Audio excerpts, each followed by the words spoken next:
Olá, pessoal, bom dia. Sejam bem-vindos e bem-vindas à segunda aula aberta do Instituto Veresc, que tem por título As funções psicológicas superiores na clínica histórico-cultural.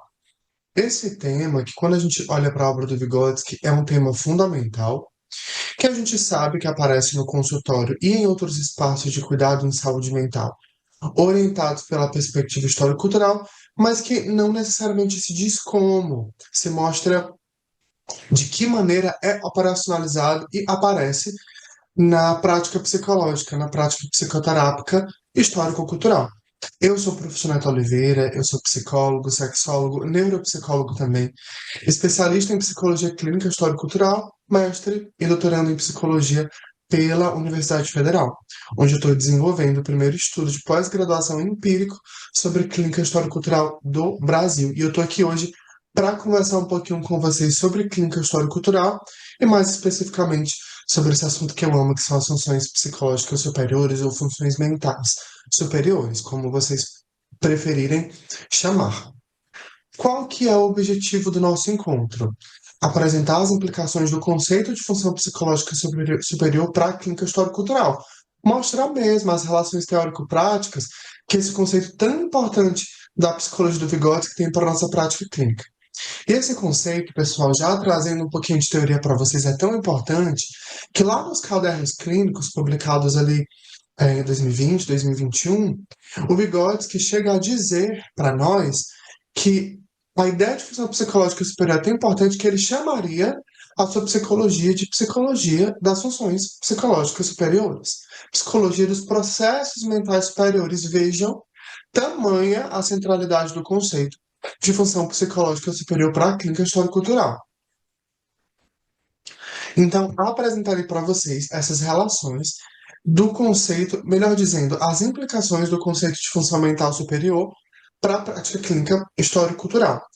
Infelizmente, entretanto, todavia, porém, existem algumas coisas que ao longo dessa aula não dão tempo da gente dissecar, nem de a gente prestar uma atenção mais qualitativa. Por exemplo, a gente não vai conseguir tirar dúvidas epistemológicas sobre o marxismo, sobre a teoria do Spinoza, na relação com as funções psicológicas superiores, não dá tempo de a gente discutir o método de Marx e as relações com o método de Vygotsky.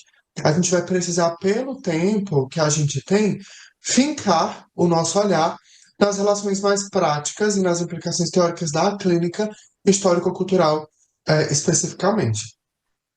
Assim como a gente não vai ter tempo, pessoal, de partilhar casos clínicos, como se fosse num formato de supervisão. Infelizmente, a gente não tem tempo para isso.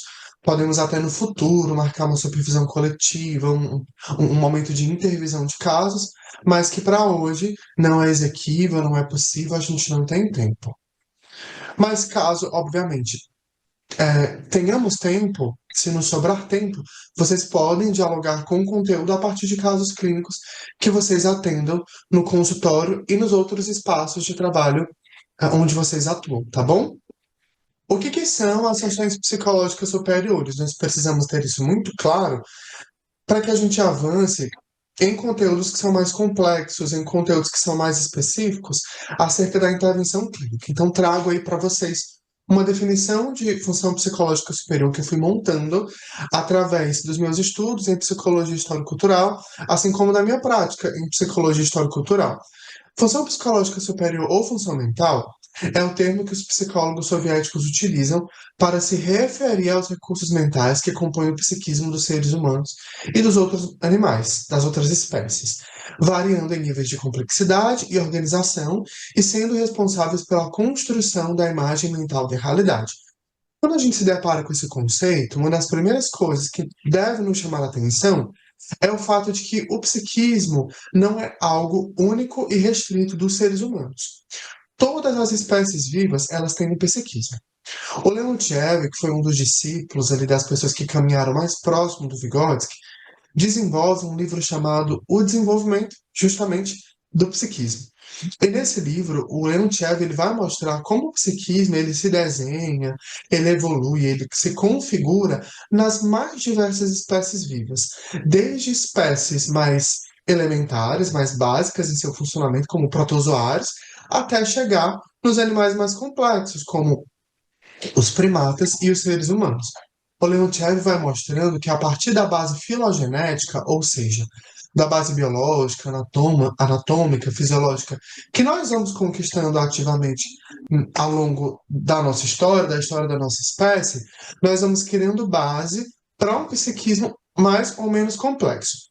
E esse psiquismo, pessoal, que não é uma conquista única e restrita do ser humano, ele pode variar em nível de complexidade a depender dos mediadores mais naturais ou mais culturais a que aquela espécie teve ou está tendo acesso ao longo do seu processo de evolução. No caso do ser humano, quando a gente fala do psiquismo, a gente está falando necessariamente de um processo psicológico que é eminentemente cultural, né? A gente faz essa divisão aqui entre psiquismos mais filogenéticos e psiquismos mais sociogenéticos, mais culturais, de forma mais didática mesmo, com um propósito mais didático, para que vocês entendam que o psiquismo não é único e exclusivo nosso. Mas quando nós olhamos para o psiquismo dos seres humanos, nós estamos falando de uma realidade, de uma formação mental, de uma formação psicológica que é especificamente cultural, que é especificamente superior, que é especificamente complexa, tá bom? E como o nosso psiquismo ele é complexo, nós temos aí uma variação na nossa capacidade de construção da imagem mental. Quando a gente vai estudando os teóricos da psicologia histórico-cultural, a gente descobre, inclusive, que a capacidade de construção dessa imagem mental varia também em conformidade com o nível de complexidade daquela espécie. Por exemplo, o Luria vai dizer que, pelo menos no que diz respeito aos mecanismos sensoriais, perceptuais, a- os próprios seres humanos, ao longo da história evolutiva, vão conquistando habilidades cada vez mais refinadas de transformarem a informação sensível do mundo em imagem mental. O Luria fala, inclusive, lá no seu livro, em um dos volumes do curso de Psicologia Geral, que antes a nossa percepção, por exemplo, era organizada somente na captação de pontos de luz, pontos de cor. Com o passar do tempo e da transformação ativa cultural que foi acontecendo no nosso encéfalo, no nosso cérebro, nós fomos nos tornando capazes de pegar esses pontos de luz, essas imagens sensoriais isoladas e transformá-las em imagens montadas, né, imagens complexas, ou como o Luria nos ensina a chamar, imagens eidéticas, uma percepção eidética, né, que forma imagens, que não só atua a partir da captação de pontos de luz, de pontos de cor, de pontos de textura.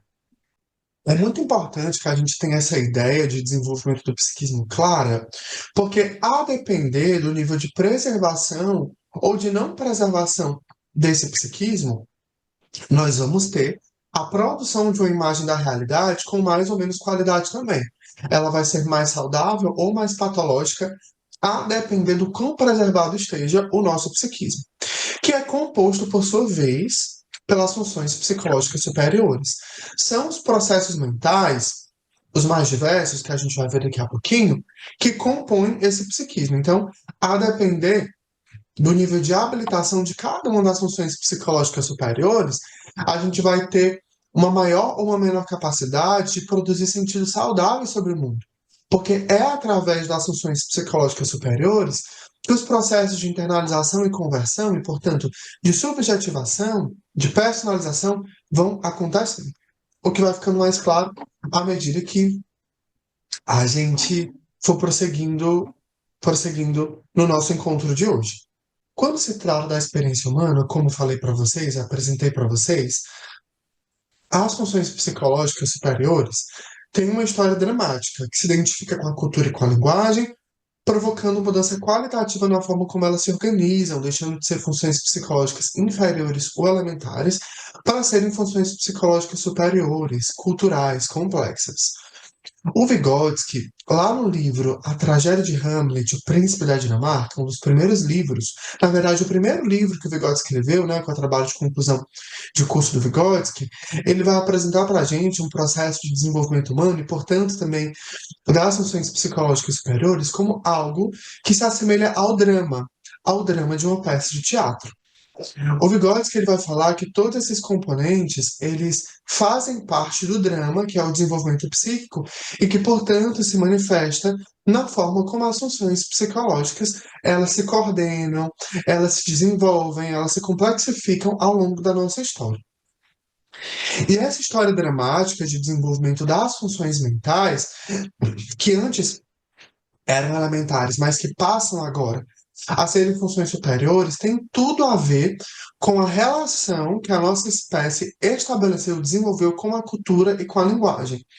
O Friedrich Engels, um dos mentores e pais do materialismo histórico dialético, em um texto chamado O Papel do Trabalho na Transformação do Macaco em Homem, mostra que, a partir de algumas conquistas aleatórias ou intencionais da humanidade, nós fomos promovendo mudanças muito significativas na forma como o nosso comportamento, a nossa conduta, o nosso psiquismo se organizava. Alguns exemplos dessas descobertas são o fogo e a linguagem. O Engels vai mostrar para a gente, inclusive, nesse texto, que quando o ser humano descobre o fogo, sei lá, o raio caiu e o ser humano descobriu que a carne do animal sobre o qual o raio caiu era uma carne mais macia, ele começa a tentar preservar o fogo e passa a comer alimentos, uma carne assada ao invés de uma carne crua, ele passa a experimentar mudanças físico-químicas no seu encéfalo e no seu cérebro à medida do tempo. Isso foi fazendo com que esse cérebro ganhasse mais sucos, ganhasse mais expansões, as sinapses elas se modificassem, criando cada vez mais uma base material concreta para que aquilo que a gente chama hoje de funções psicológicas superiores pudessem emergir. É inclusive com a descoberta desses eventos aleatórios, como o uso da pedra, o uso da lança, a descoberta do fogo, que nós vamos depositando pequenas conquistas evolutivas que, em certo momento, eclodem e se expressam como um salto ontológico, como um processo de transformação profunda na forma como nós nos organizamos. E isso está identificado na história da espécie humana, com a linguagem, assim como com o estabelecimento da cultura, com a nossa capacidade de transmitir geração após geração as coisas que fomos aprendendo e as coisas também que nós fomos criando. Percebam que a ideia de função psicológica, e aqui já entrando mais especificamente nas funções psicológicas superiores, está imbricada ao processo de desenvolvimento da nossa espécie, dos seres humanos, saindo do reino natural, deixando de sermos regidos estritamente pelas leis filogenéticas para sermos regidos agora pelas leis socio-históricas. Quando a gente fala do desenvolvimento na psicologia histórico-cultural, existem algumas leis, existem alguns pressupostos que a gente vai utilizar, inclusive, no consultório para analisar, para entender os fenômenos psicológicos com que a gente está lidando, o comportamento, o adoecimento, etc, etc, etc. E o primeiro desses pressupostos, pessoal, ou melhor dizendo, leis, é a Lei Genética Geral do Desenvolvimento, de acordo com a qual, para Vygotsky, o desenvolvimento acontece em dois momentos. Primeiro, ele é interpsicológico e depois ele é intrapsicológico. Vygotsky fala sobre isso mais aclaradamente no livro A Formação Social da Mente, que é um livro bem antigo e que já teve novas edições e que vale sempre a pena ler, porque ele assenta para a gente os princípios gerais da psicologia histórico-cultural. Nesse livro, quando Vygotsky trata acerca dessa lei, a Lei Genética Geral do Desenvolvimento, a gente descobre que o desenvolvimento psíquico, antes de ele se manifestar como subjetividade, ou seja, antes do pensamento, da linguagem, das nossas dores psicológicas, das nossas dificuldades, das nossas forças psicológicas, serem elementos interiorizados, internalizados, já conquistados no nosso nível de desenvolvimento, eles são externos, estão no campo das relações sociais. Pensem, por exemplo, a linguagem. Antes de nós conseguirmos falar, nós escutamos os nossos pares falando, nós aprendemos na relação com o mundo externo, com o meio, como o Vygotsky chama, e com o passar do tempo nós internalizamos essas capacidades psíquicas.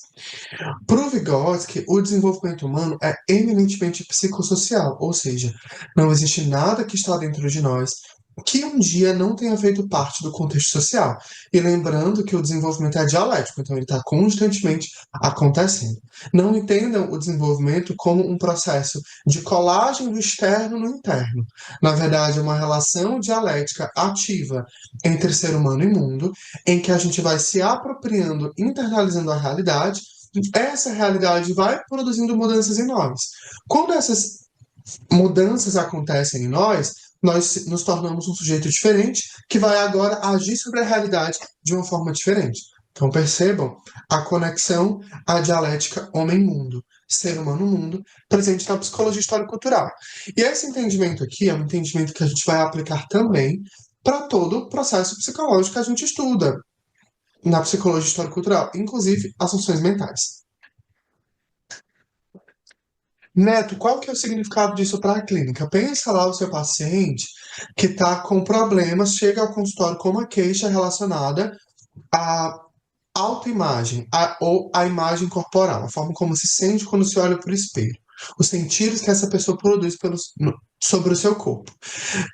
Pacientes com questões relacionadas à imagem são pacientes, por exemplo, que, em termos de funções psicológicas superiores, vão apresentar uma distorção numa função psicológica muito específica, que é a função psicológica percepção. Nessa perspectiva histórico-cultural, nós entendemos que esse problema de imagem corporal, ele não brotou, ele não aconteceu do nada, ele se desenvolveu. E aí vai ser papel seu, psicoterapeuta histórico-cultural, investigar a dinâmica causal de como esses problemas associados à imagem corporal que se manifestam na forma como a função psicológica percepção se dá aconteceram ao longo da história do desenvolvimento. Fica claro para vocês esse início de relação com a clínica, como esse conteúdo começa a chegar na clínica, como ele se apresenta para a clínica? A gente precisa sair de um lugar imaturo da psicologia histórico-cultural, de que foi uma teoria pensada especificamente para o campo da educação ou para a psicologia histórico-cultural, como queiram, para entender que a psicologia histórico-cultural é um sistema psicológico completo e complexo e que, portanto, vai se aplicar às mais diversas áreas do fazer e do saber psi, inclusive a psicologia clínica. Outro processo, outra lei que rege o desenvolvimento humano na perspectiva histórico-cultural, que vocês precisam entender, pessoal, para nunca se equivocarem nem errarem, é o fato, perdão, é o fato de que, para além do desenvolvimento psicossocial, primeiro ele ser externo para depois ser interno, esse desenvolvimento não acontece por exclusão. E é importante que eu traga isso para vocês, porque o olhar que nos é exercitado quando a gente está se formando em psicologia é como se as coisas fossem separadas, dicotômicas, cartesianas. Então a gente aprende a separar corpo e mente, aquilo que é objetivo daquilo que é subjetivo, aquilo que é mental daquilo que é físico, aquilo que é externo daquilo que é interno, cognição do afeto. E essas dicotomias clássicas, elas não se sustentam na psicologia histórico-cultural. Essa vai ser, inclusive, uma das principais bandeiras de militância do Vygotsky, quando ele critica a psicologia hegemônica, lá no seu texto, o significado histórico da crise da psicologia. Ele vai dizer que essas separações não fazem sentido, porque o ser humano é integral. E se esse ser humano é integral, nada se perde, pessoal, no desenvolvimento psíquico. Entretanto, quando a cultura e a linguagem cruzam a nossa história dramática de desenvolvimento, aquilo que é básico, aquilo que é elementar, cede lugar no funcionamento psíquico para aquilo que é complexo, para aquilo que é superior. O que é que isso significa? Visualizem os slides que eu estou compartilhando com vocês. Tem a imagem de uma pessoa construindo um muro, o alicerce de uma casa. Quando a gente fala de função psicológica superior e elementar, a gente está falando de um processo de estruturação de níveis cada vez mais complexos de organização. Então, na base dessa casa, desse muro, esse alicerce é composta pelas funções elementares, aquelas que a gente herda como espécie, que a gente conquistou, inclusive ativamente na relação comum, como espécie. Neto, me dá um exemplo? Dou um exemplo, que não vai faltar no nosso encontro de hoje, é exemplo, porque a gente une teoria e prática. Pensem na nossa capacidade de falar. Nós, como seres humanos, só conseguimos falar, desenvolver a linguagem, porque evolutivamente nós conquistamos um aparelho fonador que nos permite produzir sons mais complexos, por exemplo, do que os sons que um cachorro emite, que um gato emite. Se nós não tivéssemos essa base, esses tijolos aí, na base da organização do nosso cérebro, do nosso organismo, nós não conseguiríamos produzir sons complexos. A partir dessa base filogenética, que nunca vai sumir, ou seja, que nunca vai ser excluída, é incorporada uma nova base, uma base cultural. Que aí, no caso do processo vinculado à linguagem, é a capacidade de falar, de simbolizar. Ou seja, pessoal, nada se perde para a psicologia histórico-cultural, tudo se transforma, nada é excluído. As coisas elas são incorporadas umas às outras. Neto, psicologia histórico-cultural é linda demais. É sim, e eu me arrepio todas as vezes que eu dou aula sobre psicologia histórico-cultural. Porque esse modelo de desenvolvimento, ele nos conecta com as bases concretas do desenvolvimento psíquico e com uma clínica que de fato é concreta, que não é separada, que inclusive entende que o social funda, constitui o ser humano. Chegamos agora, depois de termos assentado essas bases, mencionado esses aspectos, às funções psicológicas propriamente ditas. Eu falei para vocês que eu diria quais elas são, e digo agora: pensamento, linguagem, atenção, percepção e memória, imaginação, criatividade, emoções e formação de conceitos. Essas são as funções psicológicas superiores sobre as quais o Vygotsky fala diretamente. Entretanto, hoje a gente já trabalha com a compreensão de outros processos psicológicos superiores. Por exemplo, função executiva, que era algo que na época do Vygotsky não se falava com esse nome, né? Ele chamava ali de mecanismos de autorregulação, né? E mecanismos de tomada de decisão. E existem outros aspectos que a gente percebe também que se organizam como funções superiores, mas sobre os quais o Vygotsky não falou, como a psicomotricidade. Aqui, devido ao nosso tempo e espaço de aula, a gente vai comentar especificamente sobre as funções que o Vygotsky traz: pensamento e linguagem, atenção, percepção e memória, formação de conceitos, imaginação, criatividade e emoções, tá bom? Pensamento e linguagem, que funções mentais são essas? São aquelas que cuidam da produção e da organização dos sentidos da palavra. Elas transformam a nossa experiência sentida em narrativa, ou seja, organizam em fluxo de fala. Seja essa narrativa interior, que é inclusive o que alguns autores contemporâneos da histórico-cultural vão chamar de diálogo interior e que tem uma implicação muito importante para a clínica, ou exterior, que é a linguagem propriamente dita. Quando essa narrativa é interna, a gente chama de pensamento. Quando ela é externa, a gente chama de linguagem. Ou quando ela é manifesta também em alguns formatos, como, por exemplo, a escrita. Também a gente vai chamar de linguagem. Elas são uma base para a mudança qualitativa das demais funções psicológicas superiores.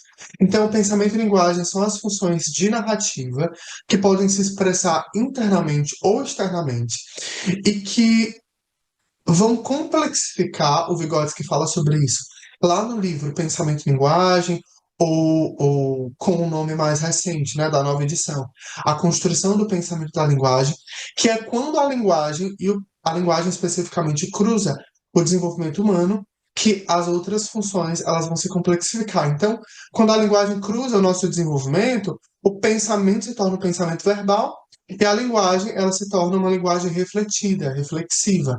Assim como a memória, ela vira também uma memória refletida, a percepção se torna uma percepção semântica, refletida também, tudo sob influência da linguagem. Neto, mas qual que é a relação disso com a clínica toda, pessoal? Principalmente quando a gente olha para os processos de adoecimento, como a gente chama na psicologia histórico-cultural, processos patopsicológicos. É muito comum nós observarmos alterações de linguagem e pensamento nos transtornos mentais.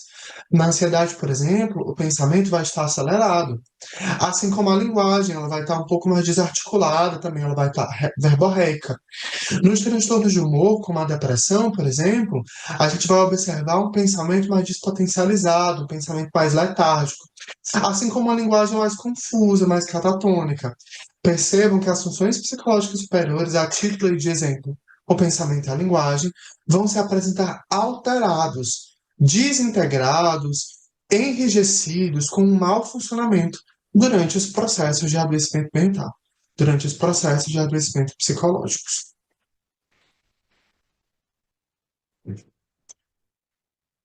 Vamos junto. A próxima função a qual a gente precisa prestar atenção é a função formação de conceitos. É uma função psicológica responsável pela organização das nossas aprendizagens em crivos, em lentes através das quais lemos e interpretamos a realidade. E aí é muito importante que a gente entenda que assim como o pensamento e a linguagem se alteram, né, com a chegada da cultura, então, se antes você tinha um pensamento e uma linguagem sem práticas, e agora você tem um pensamento verbal e uma linguagem refletida a partir do pensamento, antes, na história do nosso desenvolvimento, a gente também tinha uma forma inferior dos conceitos e uma forma agora superior. Que formas são essas? Os conceitos, antes de nós conhecermos a cultura, da cultura cruzar a nossa história dramática de desenvolvimento, eles eram especificamente espontâneos. Os conceitos eram estritamente conceitos espontâneos. Aqueles que a gente forma no dia a dia sem orientação formal da escola e dos processos de aprendizagem. Com a cultura, nós passamos a produzir conceitos complexos, ou É o quê? melhor dizendo, conceitos científicos. Se eu falar, Alguém tá escuta? alguém tá com o Não, microfone beleza. aberto? Eu acho que não é dúvida. Pronto, perfeito. Se tiverem dúvida, só abre o microfone e me chamarem. Agora, com a história da cultura, nós temos conceitos mais complexos, que são os conceitos científicos, os conceitos formais. É sempre retornando aos conceitos formados que avaliamos se uma situação, por exemplo, é perigosa ou se um comportamento em público é adequado ou não.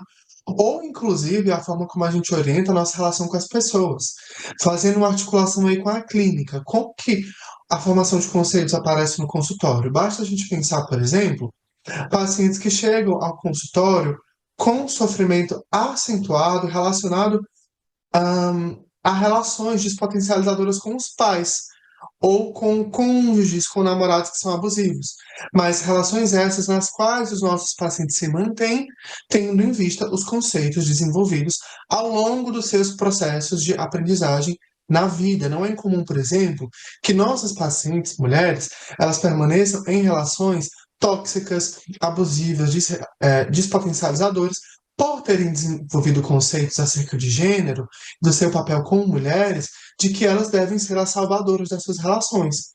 Não é incomum também nós observarmos pacientes permanecendo em relações tóxicas com pais narcisistas, por exemplo, pais e mães narcisistas, tendo em vista terem aprendido, formado conceitos relacionados a pais e mães como algo ligado ao sagrado, algo que não pode ser questionado. E, portanto, se não pode ser questionado, precisa ser respeitado, honrado, tolerado, ainda que implique em mudanças psicológicas muito negativas do meu funcionamento. Atenção, percepção e memória são as funções mais responsáveis pelo processo de captação, retenção, manutenção e recuperação da informação sensível da realidade, transformando essa informação sensível em processo subjetivo. Perfeito, Gabi. Obrigado pelo feedback. Que bom que está chegando, que bom que está fazendo sentido para vocês.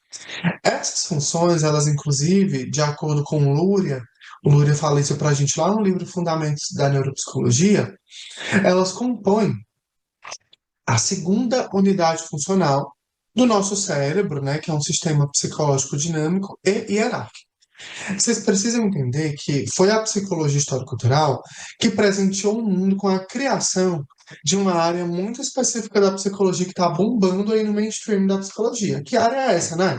A neuropsicologia. Quem inventou a neuropsicologia foi a gente, não foram as terapias cognitivas, tá?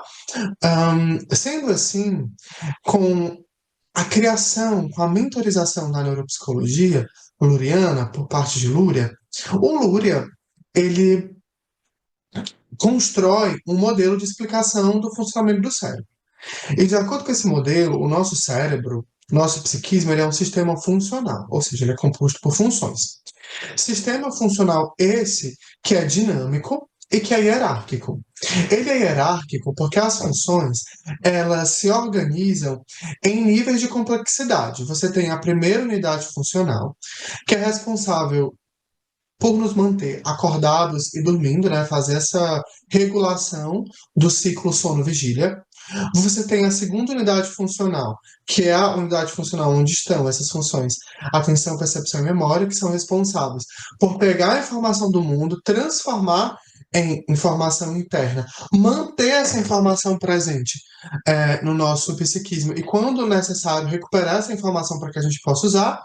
E a gente tem uma terceira unidade funcional, que é a unidade mais fina, mais complexa, responsável por regular, eu digo que é a unidade da fofoca, né? A terceira unidade funcional, ela vai regular o funcionamento das outras duas. E também nessa terceira unidade funcional vão estar os mecanismos mais refinados, como, por exemplo, a função executiva.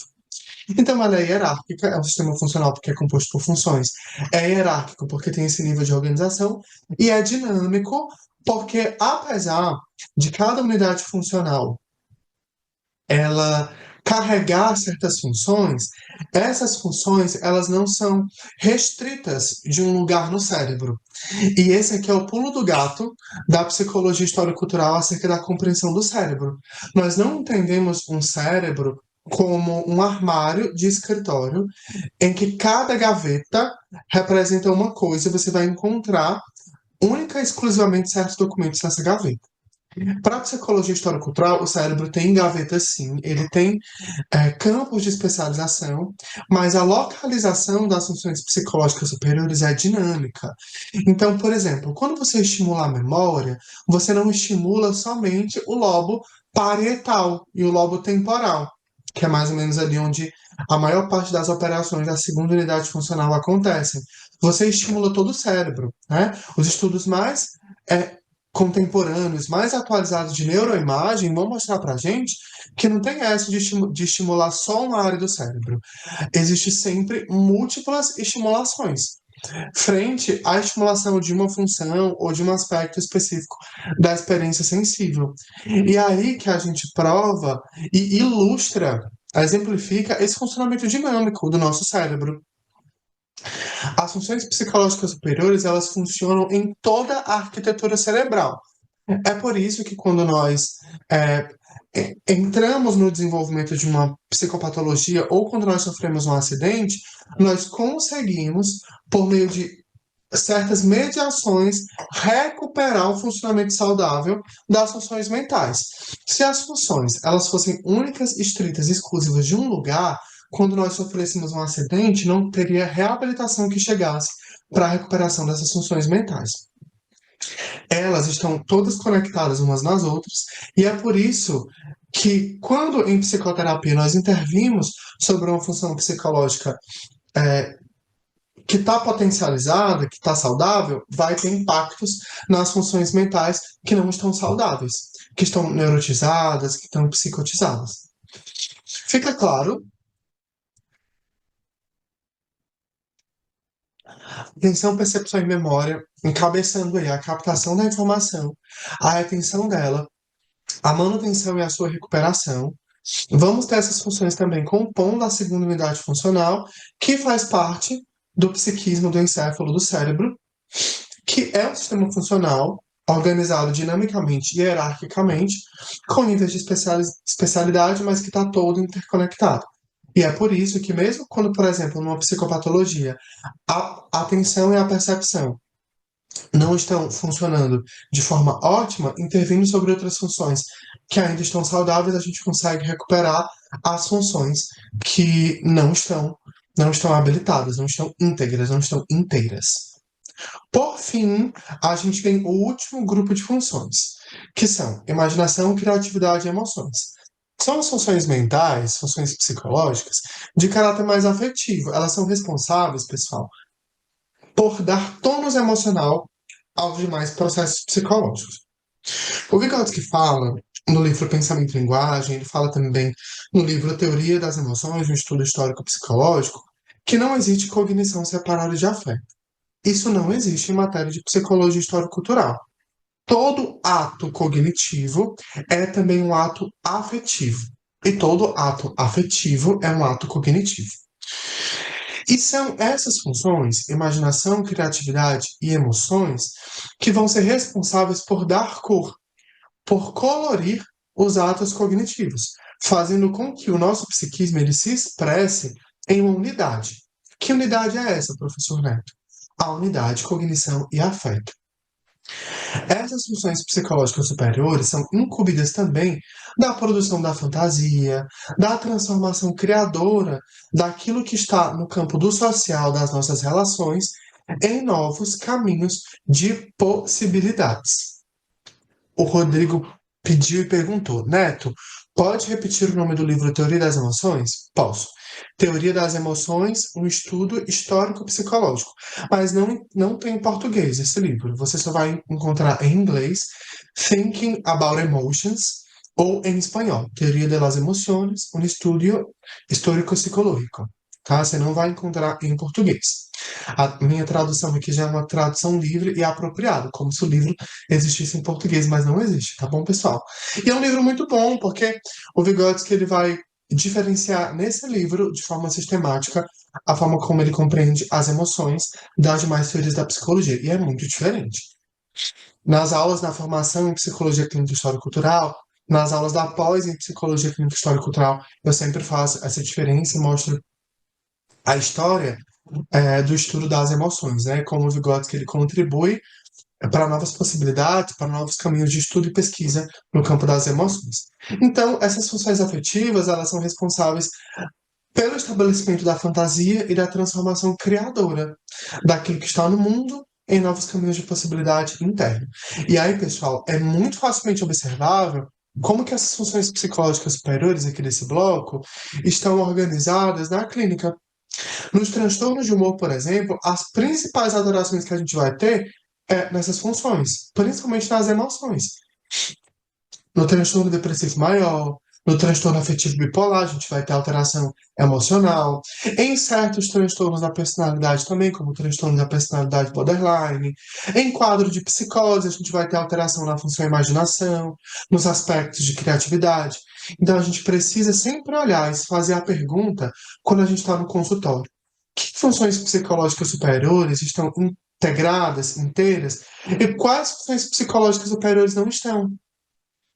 Porque identificando o que está preservado ou não, pessoal, a gente vai conseguir montar, construir um projeto terapêutico singular com instrumentos e técnicas verbais para mobilizar aquilo que está enrijecido, ou retardar os efeitos de desintegração que um certo adoecimento ou concussão, acidente estão promovendo ali na dinâmica psíquica do nosso paciente, do sujeito clínico que está com a gente, para o nosso estudo de caso. Mas antes, trago essa informação para vocês.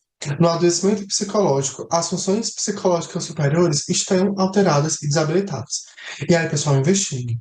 Façam, utilizem os instrumentos mais diversos, mais diversificados, para entender que funções psicológicas superiores foram acometidas pelo adoecimento e que componentes dessas funções superiores estão alteradas e desabilitadas.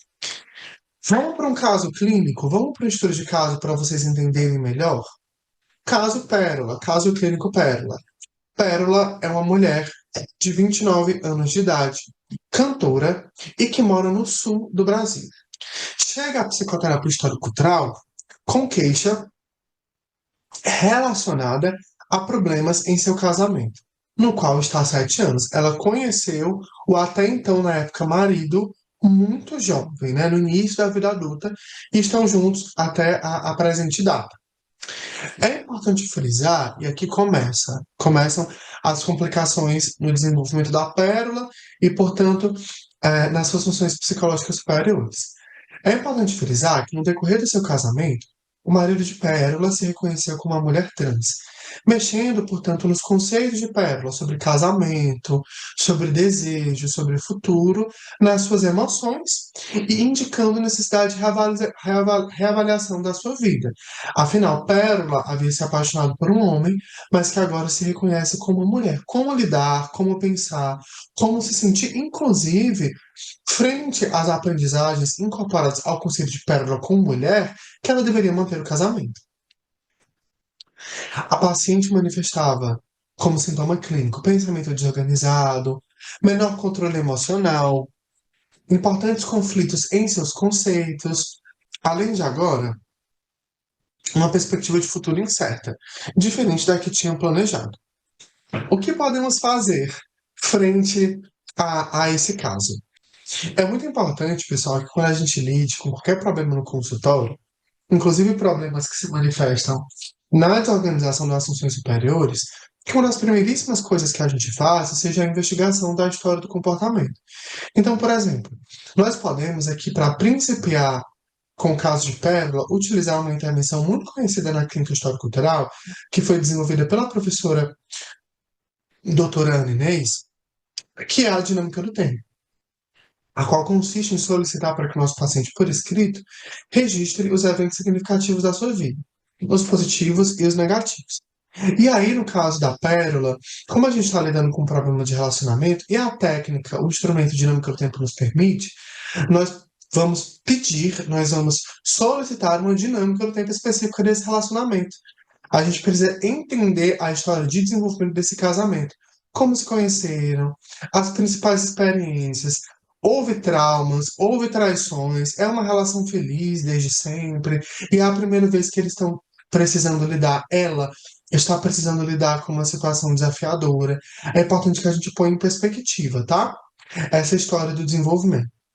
Outra coisa que é fundamental de nós fazermos é investigarmos a situação social de desenvolvimento, ou como a gente prefere chamar aqui no Instituto Varesque, o cenário de vida para entender qual que é a rede de apoio de Pérola.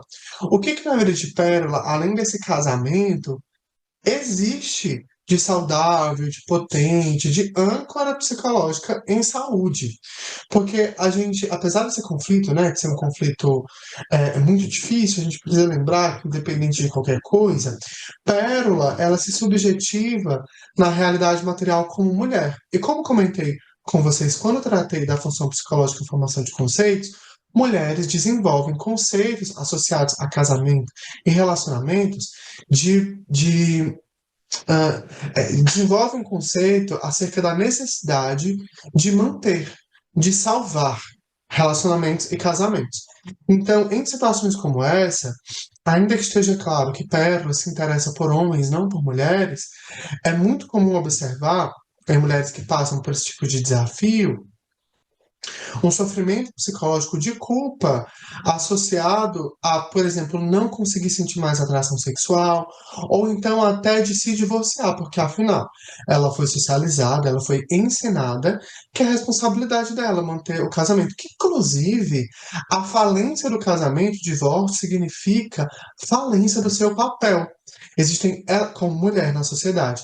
Então, existem elementos de sofrimento psíquico incorporados. E outras técnicas, outros usos que a gente pode utilizar para trabalhar esses conceitos, é uma técnica que eu mesmo desenvolvi na minha prática clínica, que já está registrada em capítulos de livro, em artigos, chamada de cartões conceitos, em que a partir de um certo problema que o paciente está vivendo, como por exemplo o casamento, a gente cria cartões com palavras associadas àquele problema, no caso de Pérola, por exemplo, casamento, descoberta, prazer, atração, culpa. Dispõe esses cartões para o paciente, à medida que o paciente vai tirando os cartões, a gente vai explorando os sentidos e os significados. Então, existem alguns usos, manejos iniciais que a gente pode dar conta aí no caso de Pérola, que é a investigação da história com a dinâmica do tempo, a avaliação da situação social de desenvolvimento com o cenário de vida, para entender o que, que tem ainda de potente, de saudável nas suas relações, porque a gente vai precisar ancorar essa paciente, essa mulher, em relações mais prazerosas, né? em relações que produzam sentidos positivos, ela não pode ficar restrita, reclusa e exclusiva em uma relação que está trazendo sofrimento psíquico por conta dessa nova questão, assim como a gente pode também explorar os conceitos, né, que ela forma acerca de família, de casamento, de responsabilidade com mulher, o próprio conceito de ser mulher é um conceito que pode ser revisitado nessa psicoterapia. Um outro problema com que a gente se deparou ao longo do caso de Pérola foi a desorganização das emoções. Pérola desenvolveu um transtorno misto de ansiedade e depressão, então a gente precisou entrar com intervenções psicológicas que mobilizassem tanto pensamento e linguagem para sair desse funcionamento acelerado, desse funcionamento ansioso, para um funcionamento mais saudável. Assim como também precisamos intervir no desenvolvimento desse humor deprimido que a paciente que eclodiu, né, que se manifestou na história de vida de Pérola, após todo o seu projeto de vida, todo o seu projeto de futuro ficar em xeque, como ela mesma dizia nos atendimentos. Ela se imaginava com a pessoa com quem ela casou para sempre. Ela não imaginava que passaria por uma mudança tão dramática ao longo do seu desenvolvimento. Não precisamos, para lidar com esse desenvolvimento do transtorno misto, depressivo e ansioso, entrar com algumas outras técnicas e manejos da psicologia clínica histórico-cultural, como as frases mediadoras, o filtro dos pensamentos, o registro, a avaliação das emoções, para o desenvolvimento de habilidades socioemocionais mais complexas, mais refinadas, dentre outras intervenções que eclodiram no desenvolvimento de saúde no caso de Pérola. Para quem quiser se aprofundar mais nesse assunto, nós fizemos recentemente um post lá no Instagram do Instituto Veresk de livros didáticos, instrutivos para estudar as funções mentais. E a gente indicou 3 obras lá. O livro Neuropsicologia Sociohistórica, Fundamentos da Neuropsicologia Clínica Sociohistórica, da professora Simone Marangoni. A gente indicou também o livro História do Desenvolvimento das Funções Mentais Superiores do Vygotsky, e a gente indicou um terceiro livro, que não me surge agora a memória, mas que vocês podem consultar lá no post que a gente fez esta semana. Então tá lá para vocês consultarem e como que vocês vão aprender com cada uma dessas obras aspectos das funções superiores. Deixo para vocês as nossas redes sociais, no Instagram, Instituto Veresk, o nosso canal do YouTube e a nossa comunidade, que são todos canais, pessoal, através dos quais vocês acessam conteúdos gratuitos do Instituto Veresk, assim como se atualizam acerca dos projetos, dos cursos, das turmas de formação e das turmas de especialização que a gente lança, tá bom? Muito obrigado pela presença de cada uma de vocês. Tenham um excelente restinho de fim de semana. E qualquer novidade, estamos sempre presentes lá na comunidade do Instituto Veresk, tá bom? Tirem dúvidas com a gente, perguntem que a gente está sempre disponível para vocês, construindo essa comunidade embasada cientificamente, que é conectada à universidade pública, né? O Instituto Veresk, ele está conectado à Universidade Estadual de Ceará, uma comunidade afetiva, ética e cheia de respeito para os psicólogos e para as psicólogas histórico-culturais. Um abraço, pessoal!